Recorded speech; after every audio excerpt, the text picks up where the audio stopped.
স্বামী বিদেশ, পরিশ্রম করে ওরা রুজি করে, সারাদিন রোদের মধ্যে পুড়ে পুড়ে ওরা কাজ করে। বাপ, আমি নিজে চোখে দেখে এসেছি সৌদি আরব।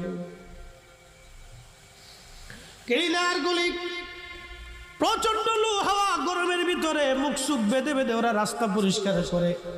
জোহরের নামাজ পড়তে রওনা করলাম মদিনাতে। একজনকে কাছে জিজ্ঞেস করলাম, ভাই বাড়ি কোন জায়গায়? বলে হুজুর ব্রাহ্মণবাড়িয়া। আমি বললাম, বন্ধু এই যে রোদের মধ্যে পুড়ে পুড়ে সারাদিন আমি দেখলাম আমরা হোটেল এসির মধ্যে থাকি, আর আপনি সারাদিনই রোদের মধ্যে পুড়ে পুড়ে কাজ করেন, কষ্ট হয় না? হুজুর কষ্ট হলেই বা কি করার আছে, আমি কি বাড়ি কি মা জানে? বলে হুজুর মাকে কি আর বলা যায়? বললে মা কষ্ট পাবে।